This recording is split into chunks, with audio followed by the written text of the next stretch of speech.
That's not in my power, but I push forward all the Wait, what? If we care about anti-Semitism, and I know we do, we need to stay away from Bassem Youssef. Please don't give him more ammunition by having a genuinely anti-Semitic person on stream. He parrots conspiracies about Jewish media control and the libel against Leo Frank. Wait, what? Really? Bassem Youssef is like a liberal, dude. I thought Bassem... What? I am completely unaware of this if he's done stuff like that. I didn't personally like how much he was like joking around with Dan Bilzerian, who I do think is like an actual anti-Semite. But I don't think Bassem Youssef is I'd be shocked.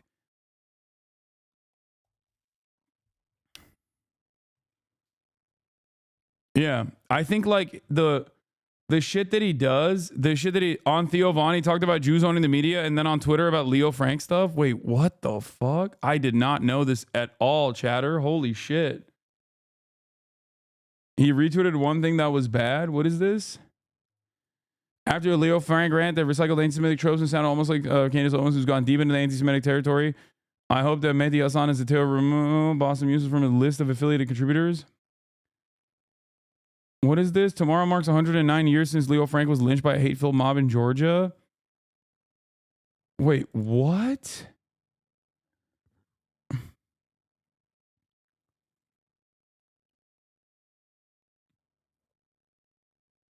Wait, I don't know. I don't know enough about this. I don't know. I have no idea what the fuck this is. Isn't this like the inception of the Leo Frank lynch mob story? Judge for yourself. The American media are running with the lies. But a lot of American media is... If you say that, that would be anti-Semitic, so I'm not going to go there. All right? Oh, is that anti-Semitic? Yeah, I mean, I think he's playing a little close. He's playing a little fast and loose there for my taste, but I think he's just trying to be a comedian. But I do think this is they're telling me everything that I say now is anti-Semitic. I didn't know that. But I'm saying that even the Jewish people in Israel telling you these are lies. Well, my Jewish friends who they say that the media is mostly run by Jewish folks. I don't think that's. It is. They told me that. It is. All of the corporates. This is bullshit. I don't agree with this at all. I don't agree with Theo Von saying that. And I've heard Theo Von say this before, and I have criticized it as well. I think this is like super fucking old school. It's probably one of the most like insidious forms of it too. And I think this, like, whether intentionally or unintentionally, doesn't matter, absolutely fucking leans into... Norm Finkelstein said this also. Yeah, well, Norm Finkelstein is literally the son of Holocaust survivors, and he is, a Jewish man. It's also my position. My position on this has always been: one, Jews are not fucking monolithic. Okay, like it doesn't matter. This is the idea that like there are Jewish people in fucking media, and that therefore. This somehow feeds into the pro-Israel position is so fucking ridiculous, especially because guess who I have on my fucking show all the time? Jews in media, okay? The fuck? Some of the most like aggressive anti-Zionists out there are the very same Jewish people that work in media that I have on my stream. It's ridiculous. I don't think that this is like appropriate. I don't agree with it. I don't like this at all. Maybe not give Ethan and D-Bag ammunition. No, I'm openly calling this shit out. All the CEOs are, but that's a different. But I don't want to go into their intention. I'm just giving you a case that it didn't have. Say that though. Well, according to a bill that was passed by the Congress 2 months ago, there's now an anti-Semitic bill that any criticism to Israel will be counted as anti-Semitic. Any criticism to Jewish people who might have a dual loyalty to Israel and America, if you attack them, that will be called anti-Semitic. If you talk about AIPAC controlling the elections and giving money, that's anti-Semitic. And it's like, wait a minute.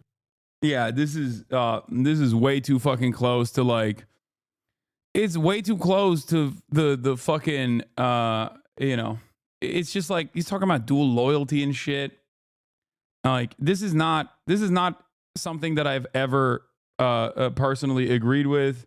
I don't give it any fucking room to breathe whatsoever, and I think it's a very dangerous. Yeah. The Jews that occupy leadership positions in media have those jobs because they're right-wing capitalists, not because they're Jewish. Exactly. Let's bring back my favorite anti-Semite destroyer, okay? Vladimir Ilyich Lenin, who talks very famously about the enmity caused against Jews in Tsarist Russia. His speech is important to remember because it is prescient even now. It's something that I have brought forward many times over. All of this enmity is a simple distraction. It is hatred that those, which by the way, I did talk about at the Oxford Union speech as well. Enmity towards Jews is an old trick by those in positions of power, even before capitalism existed, even before the Industrial Revolution. It is utilized as a simple mechanism of distraction. Okay? Anti-Semitism means spreading enmity towards the Jews. When the accursed Tsarist monarchy was living its last days, it tried to incite ignorant workers and peasants against the Jews. The Tsarist police, in alliance with the landowners and the capitalists, organized pogroms against the Jews. The hate of the workers and the peasants. The landowners and capitalists tried to divert against the Jews. In other countries, too, we often see the capitalists fomenting hatred against the Jews.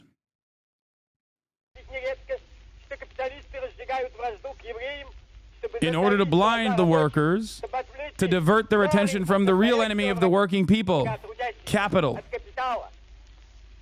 Hatred towards the Jews persists only in those countries where slavery to the landowners and capitalists created abysmal ignorance among the workers and the peasants. Only the most ignorant and downtrodden people can believe the lies and slander that are spread about the Jews. This is survival of ancient feudal times, when the priests burned heretics at the stake, when the peasants lived in slavery, and when the people were crushed and inarticulate. This ancient feudal ignorance is passing away. The eyes of the people are being opened. It is not the Jews who are enemies of the working people. The enemies of the working people are the capitalists of all countries. Among the Jews, there are working people and they form the majority. They are our brothers who, like us, are oppressed by capital. They are our comrades in the struggle for socialism. Among the Jews, there are kulaks, exploiters, and capitalists, just as there are among the Russians and among the people of all nations. The capitalists strive to sow and foment hatred between workers of different faiths, different nations, and different races. Those who do not work are kept in power by the power and strength of capital. Rich Jews, like rich Russians and the rich in all countries, are in alliance to oppress, crush, rob, and disunite the workers. Shame on accursed Tsarism, which tortured and persecuted the Jews. Shame on those who foment hatred towards the Jews, who foment hatred towards other nations. Long live the fraternal trust and fighting alliance of the workers of all nations in the struggle to overthrow capital. Vladimir Ilyich Lenin.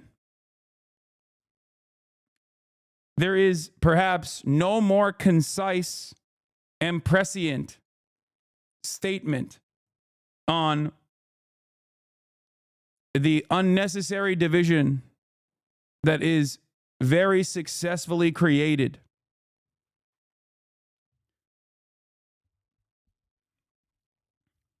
for people who must be united in one cause, that people who have the exact same class positions and the exact same struggles and the exact same wants and needs. It's simply one of the oldest forms of bigotry. And the reality of the matter is, it is a very successful method. I do not agree with it. I think it's untrue, first and foremost. I think that's the simplest way to put it, right? I don't agree when people say, like, nah, you don't understand. This is how Jews are. It's like, no, they're not. There is no singular group that is monolithic, okay? It does not exist. That's not a real concept, okay? That is mystical thinking. That is idealistic thinking. That is good, bad dynamics. I do not traffic in these conspiracies, and I do not believe in these arguments because that's not how human beings are, okay? It is immaterial and unproductive, and created as a mechanism of distraction.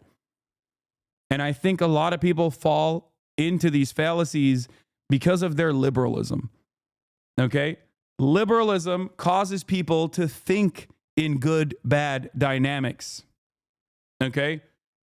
Liberalism causes people to think in terms of the Marvel Cinematic Universe. And when you think that way, you always have to find an enemy. Okay?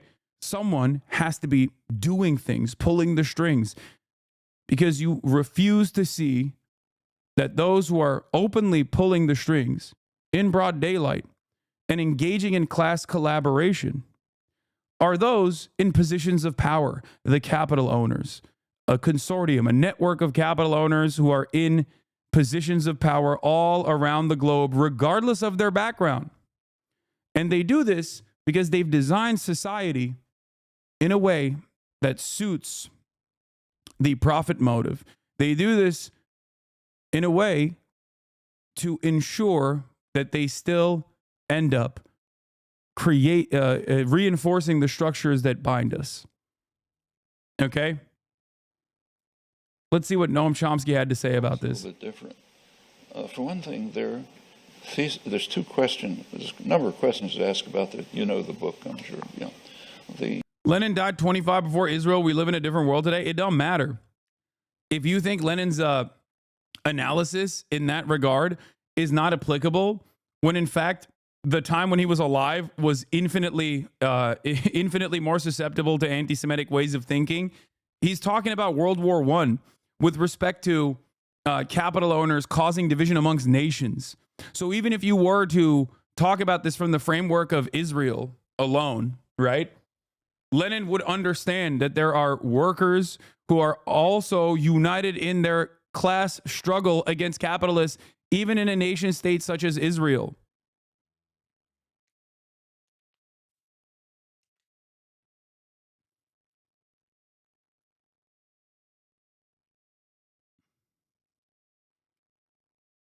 Anyway. Leo Frank was a Jewish man who was lynched because he was wrongfully convicted for the murder of teenager Mary Fagan. Jury believed the black man's testimony to Jim Conley over Frank's. A witness averred on his deathbed that he saw Jim Conley kill Fagan. Leo Frank is used as a dog whistle for Jewish people doing crimes of pedophilia and killing children, saying Frank is guilty today. He's literally just dog whistling. Yeah, I didn't know that. Sorry. I mean, I don't know the full details of the Leo Frank story. I know that it was like the pivotal reason why the ADL began.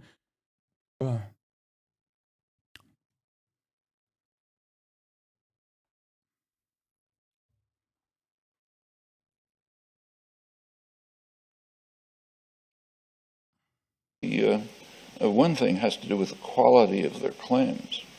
The other is about its reception. Notice that I think it is well received, and I think the reason is it exculpates the U.S. government. It says, look, we're fine. But what can we do? There's this powerful Jewish lobby that's controlling us. So we'd be delighted to be benevolent and, Dude, banger. Straight up. It abdicates responsibility away from America, American capitalists, the American State Department. It's such a comfortable little narrative. And it is no different. It's a dual narrative that exists when Americans also look at the situation in Israel and go, well, they say they're doing this for Jews, right? And think, okay, maybe fucking this has something to do with Judaism. Like they're saying they're doing this for Judaism, right? When in fact, American Jews have very different opinions and a very different relationship with Israel from one another. They are not in agreement with one another on their relationship with Israel and how it must exist or how it should exist. And this is before we even factor in the very desperate and very deliberate social conditioning that exists and how Zionism has basically reformed itself as a new national religion for a lot of Reform Jews in America. Okay? In their upbringing, in their development. Having said that, however, we always forget to mention something truly important in this process, which is Christian Zionism. Christian Zionism historically has predated Jewish Zionism. It blows my mind that people just simply don't understand this. Like, it was actually Jews in the UK that openly criticized the Balfour Declaration. Lord Balfour was not exactly a fan of Jews. He was, however, a Christian Zionist. We never consider CUFI, Christians United for Israel, and its importance in this subject. We never consider that there are 10 times more rabid evangelical Christian Zionists in this country than there are Jews in total. Anti-Zionist, Zionists, it doesn't matter. The number of Christian Zionists in this country who believe in a Armageddon theological justification for why Israel must exist in the ways that it does as a ethno-state for the chosen sons of God numbers 10 times more than the number of Jews who, all Jews in general, anti-Zionist Jews, pro-Zionist Jews, ultra-Zionist Jews alike. Yeah, Zionism started with Balfour, clueless. No. Do you think that I am unfamiliar with the inception of Zionism? Do you think I don't know who fucking Theodor Herzl is? Are you stupid?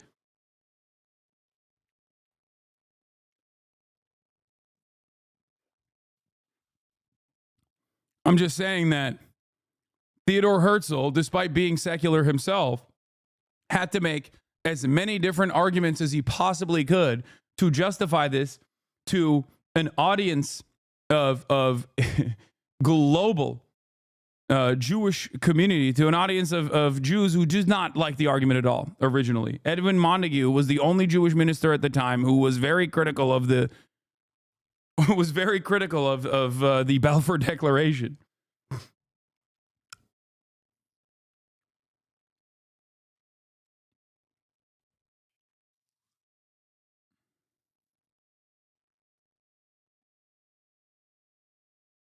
He barely justified it. He called it straight up settler colonialism. No, that's a justification, chatter. It was a different time. That was him selling it to other colonialists to say, we will aid in your effort of controlling this region. That is a justification.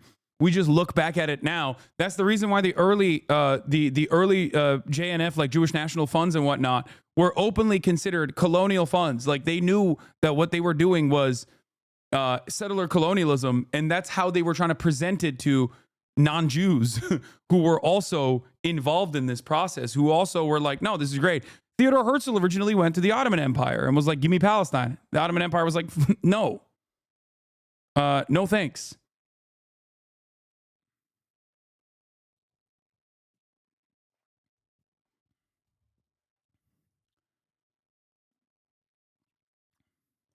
Yeah.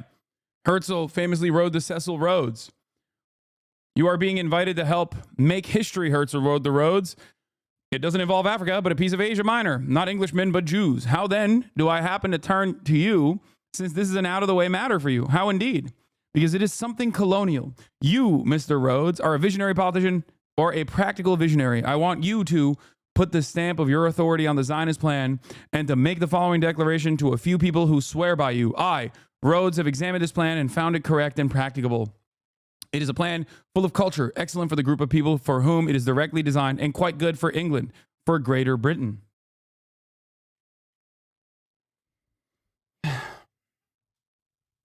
This man was only invested in the development of a Jewish ethno-state. Okay, Theodor Herzl.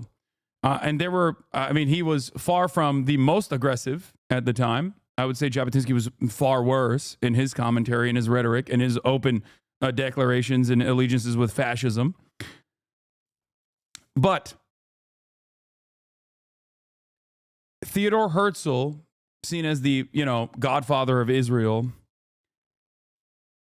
did not really care. He had one mind. He had one mindset. He would go and make a religious justification to religious Jews.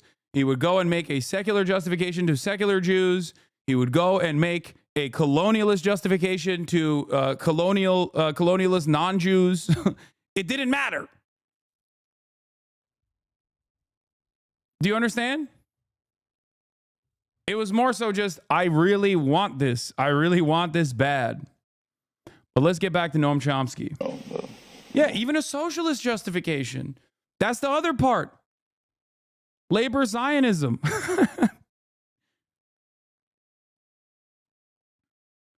Yeah, see? This is what I was talking about. Thank you, Time Without an OO, for coming in hot. I mean, the biggest funds after Weitz's JNF, Jewish National Fund, were literally called PICA and JCA, the Palestine Colonialization Association and the Jewish Colonization Association. It wasn't really hidden. Why wasn't it really hidden? Because back then, this was a way to say, no, this is good. We're doing settler colonialism. They didn't have that same fucking mindset. Funnily enough, PICA was a Rothschild project. Like they didn't look at this term in the same woke ways that we now understand colonialism is a bad thing, okay? It was a good thing being presented. Victims of colonialism were even less, it had even less voice.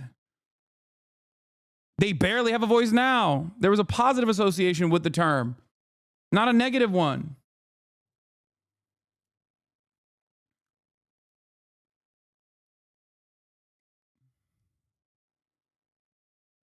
Anyway, let's continue. Helping people are natural instincts, but we're trapped by the Jewish lobby. Well, that's a pretty good reason, I think, why it is accepted. Yeah. The second question is about the thesis. I mean, can it really be that a small ethnic lobby controls U.S. policy? I mean, if anybody believes that thesis, there's a tactical suggestion that follows immediately. Put on your tie and jacket, go to the executive offices of Lockheed Martin, General Electric, Goldman Sachs, JP Morgan Chase, and explain to them that your interests are being harmed by a little lobby which you can put out of business in 5 minutes. Okay, that's the tactical suggestion that follows. Does anybody pursue it? No, because it's absurd. I mean, the claim, this is actually an interesting, Mearsheimer and Wald are very good scholars. They're what are called realist IR scholars. According to realist scholarship, states pursue what is called the national interest, which is primarily security. It's an anarchic world, and states try to preserve their own security, well-being of their own populations, and the national interest. There's a lot of questions that are open there. First of all, what is the national interest? I mean, is the national interest of the CEO of General Electric the same as the interest of the janitor who cleans his floors? No, their interests are quite different. So what's the national interest? Where to start? Well, in practice, it turns out that the interests of state power and concentrated economic power. You take a look at the formation of policy, that's what it defends. Is the national interest in that sense harmed by U.S. policy towards Israel? Well, pretty hard to argue that. This is why I always say, and I said this in my Oxford speech as well, saying Israel has anything to do with Judaism is like saying ISIS has anything to do with Islam. Okay? ISIS is true Islam, Israel is true Judaism. These are both silly attitudes. These are wrong. Okay? At its base, is just a fundamentally incorrect position. And it also revolves around the notion that these people have a monolithic understanding and a monolithic approach, okay? That all Jews believe this or all Muslims believe this. It's wrong. And another thing that I regularly mention that I brought up in my Oxford speech as well, which is that if all Americans tomorrow became card-carrying anti-Zionists, every single American Jew tomorrow became a card-carrying anti-Zionist, it would not change America's dynamic with Israel even a little bit. Okay? It would probably make way for even more support and even more protests in general. But I promise you, the American state would still support Israel. Okay? And there is truth to this reality, as I've often talked about as well.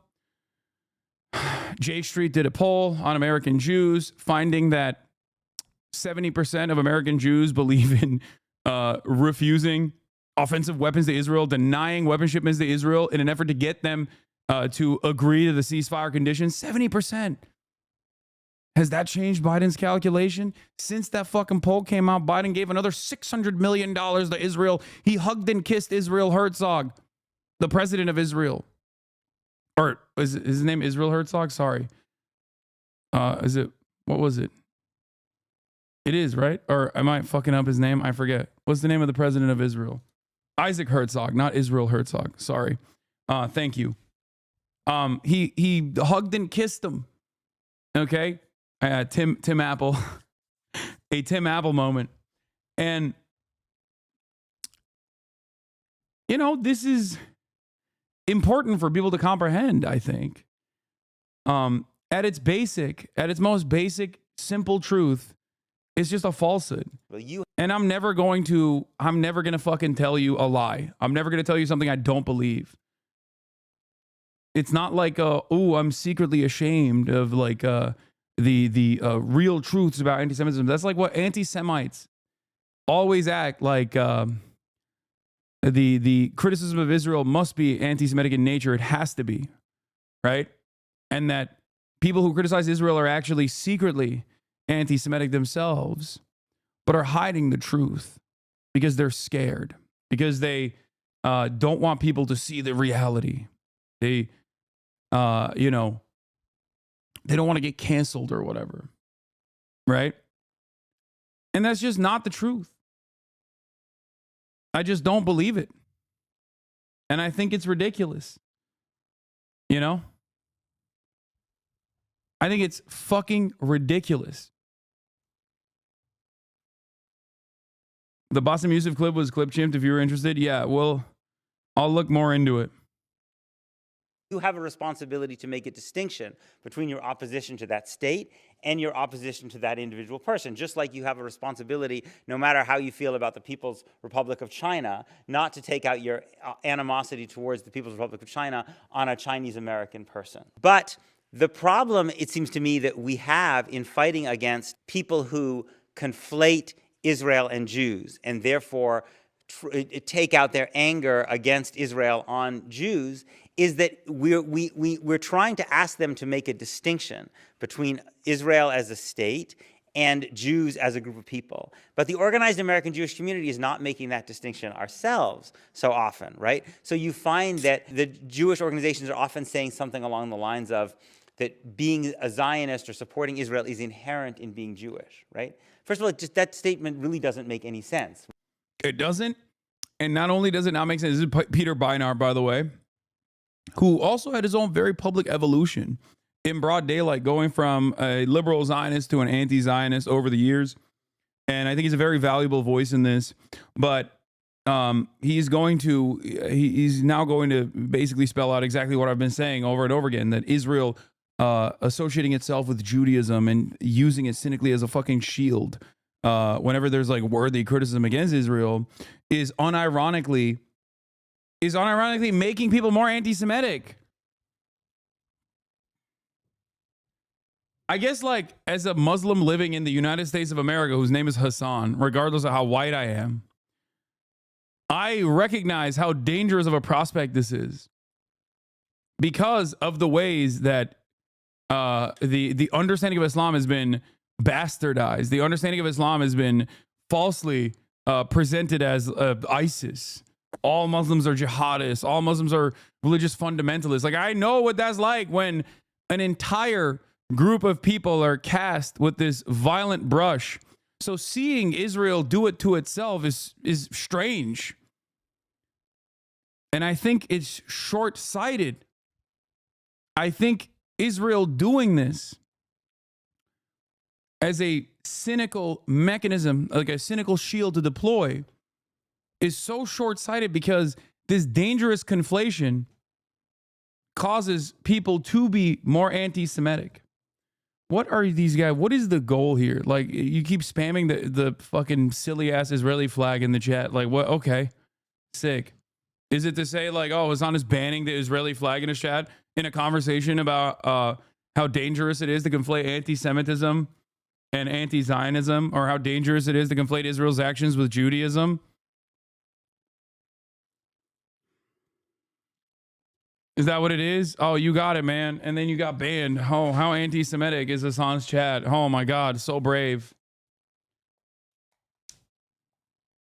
Right? Because Judaism existed for a long time before Zionism existed, and there have always been significant numbers of Jews, right, for a variety of reasons, who opposed political Zionism in the state of Israel, right? So, but it's also just very dangerous because you are making exactly the conflation, right, that we want people who oppose Israel and Zionism not to make, right? And so when the chief rabbi of Israel, of the United Kingdom, said a few years ago, he said that Zionism leaps from every page of the Siddur, of the Jewish prayer book, right?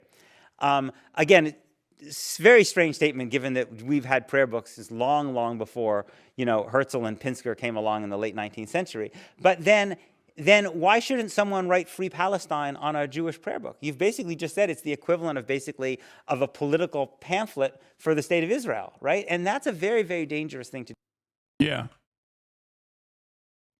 Like, utilizing synagogues and Jewish community centers at the behest of the Zionist project, where you sell West Bank properties that the Israeli state has illegally occupied after purging the indigenous population from those homes, and then utilizing the mechanisms, the dangerous and violent mechanisms of the state to overtake those and the ancestral homelands of the indigenous Palestinian population, and then selling those houses illegally in direct contravention with international law and the local laws of whichever state that they're doing this in, is a very, very dangerous prospect.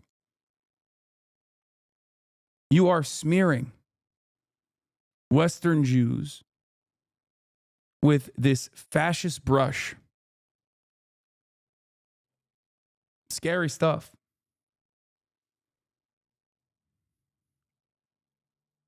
It's ridiculous. Using places of faith like that is so gross. So fucking gross. So you want us to believe that a Jewish ethno-state has nothing to do with Judaism, and believe that a shadowy rich cult controls everything because they believe Armageddon will happen soon? First of all, if you think that America's allegiances with Israel are simply because of the right-wing, reactionary, evangelical Christian Zionist movement in this country, you are delusional. That is also immaterial, okay? That is anti-materialist thinking. I'm not saying that at all.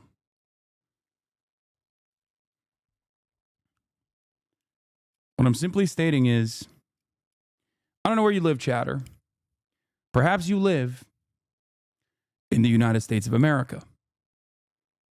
Another thing that I mentioned in my Cambridge and Oxford Union speeches was, we have demographic concerns too here in the United States of America. Some politicians very openly mention the demographic concerns that we have. It's called Christian nationalism, and it's been growing, especially in recent years. Now, as a United States of America citizen, whether you are of the Christian faith or not, if you understand that as psychotic fascist politicians here, why can you not make this distinction for Jews, both in Israel and also all around the world. That's it. Nazism is not inherent to the German mentality. Zionism is not inherent. You're not born a Zionist. It's learned behavior, like fascist ideologies of every other sort. That is my analysis on the situation. Okay? You are programmed into believing this. It's learned behavior, just like every other bigotry. You've literally said America supports Israel because the evangelicals do? No, you misunderstood what I said. I said America supports Israel because it is in our material interest. It is in the interest of American capitalists to have a unsinkable aircraft carrier in a resource-rich region, okay? That is the reason. I'm simply stating that there are more Christian Zionists in this country than there are Jews overall. So even if all Jews in the United States of America were anti-Zionist, our analysis, the American government's analysis wouldn't change. Even if everyone was anti-Zionist, the analysis would not change.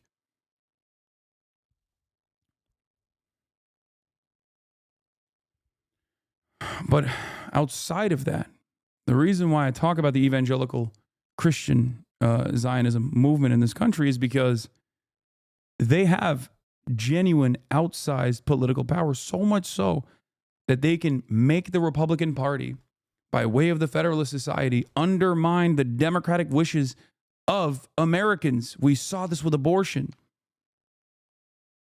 So I think it's a way to shift the responsibility away. Whenever people say, nah, it's Jews, it's the Jews, over and over again. It's not to say, no, it's not the Jews, it's actually right-wing evangelical Christians. That would also be anti-materialist thinking. I do not agree with that at all. But on top of the notion, I'm saying it's doubly wrong to just assume that this is a Jewish thing. Okay? And when you start thinking like that, in my opinion, you are serving a dual purpose. On the one hand, you're reaffirming the position that the Israeli government wants. The Israeli government wants every single person to think Israel is a Jewish project. It's a Jewish ethno-state. It must exist.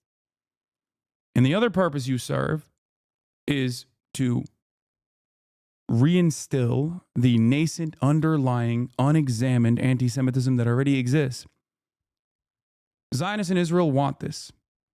That's precisely the reason why Benjamin Netanyahu will regularly collaborate with openly anti-Semitic people, openly anti-Semitic governors, including but not limited to the guy in Romania that's pro-Putin, and also literally a defender of the people that carried out the Holocaust. Why did Benjamin Netanyahu have a wonderful conversation with him in the first round of the elections? I'll tell you why. Just like the same in Hungary, where Benjamin Netanyahu linked up with Viktor Orban's anti-Semitic propaganda minister. Okay, his campaign, I think it was his campaign manager. Viktor Orban ran on anti-Semitic memes. Okay, in Hungary. Why, one must ask, why is Benjamin Netanyahu so comfortable with anti-Semitic fascists? Well, one, because he's a fascist and also anti-Semitic. But two, anti-Semitism in the West benefits Israel. Anti-Semitism growing in the West plays into the interests of Israel. If Jews feel less safe in the West, then they'll want to defend Israel's ethno-state project, touching on the centuries of domination, pogroms, and the Holocaust, and the real pain that exists in Jewish history. And packaging that up again and saying, see, it's growing. It's growing in the West. That's why you have to either support Israel and fight at the behest of Israel and engage in propaganda war if you're not going to actually come to Israel and live there. But ultimately, you have to live in Israel. This is another reason why I always say the greatest threat to Israel is not Iran. It's not the mullahs. It's not the Ayatollah. It's not Hezbollah. It's not the Ansar Allah movement. The greatest threat to Israel is Sherman Oaks. The greatest threat to Israel is Boca Raton. The greatest threat to Israel is Brooklyn, New York. Because if people do not feel insecure living in the Western world, and they shouldn't, our Jewish brothers and sisters should not feel insecure living in the United States of America, okay? Lamau, come on, man. It's 100% true. This is 100% true.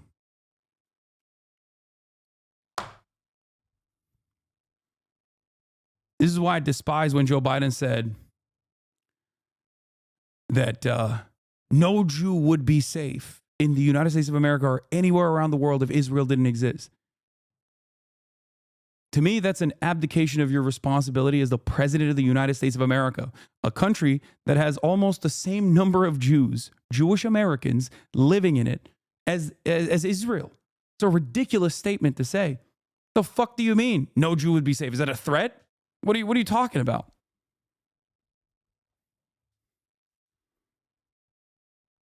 It's a lie. It's a silly lie. It's a silly lie that serves the propaganda purposes of the state of Israel, beefing up the state of Israel.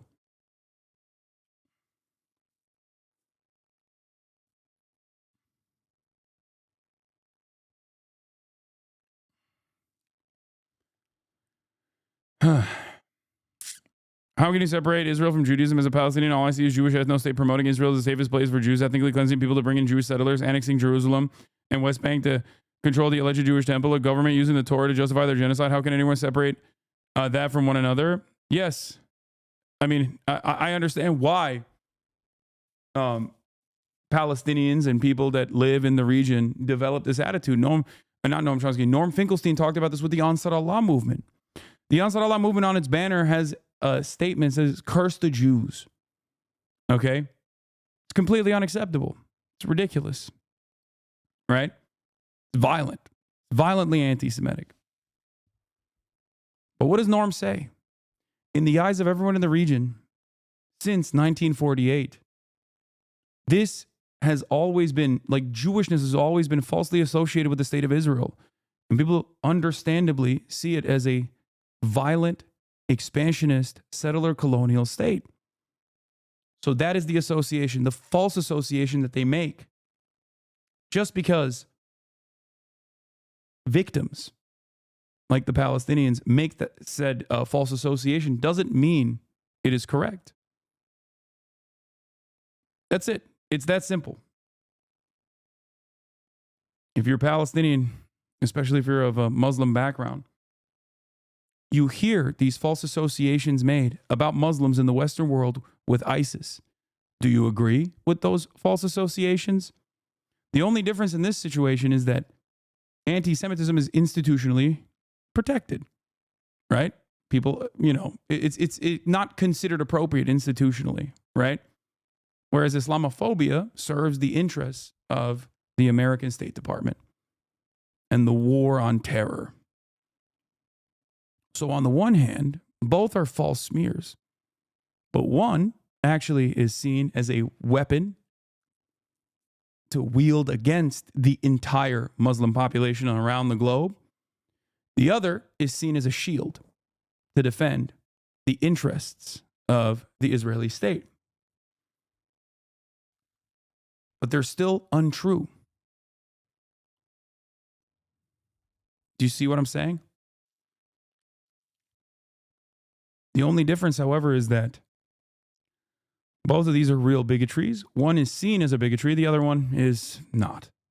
Unfortunate reality is that many people do not see Islamophobia as a real bigotry. They see it as like real criticisms of what they perceive is the entirety of the ummah.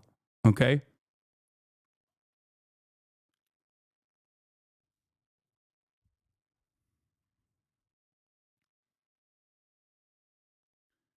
Are you going to cover the Oxford Union Address other than yours? I saw a couple really good ones on the topic. Yeah.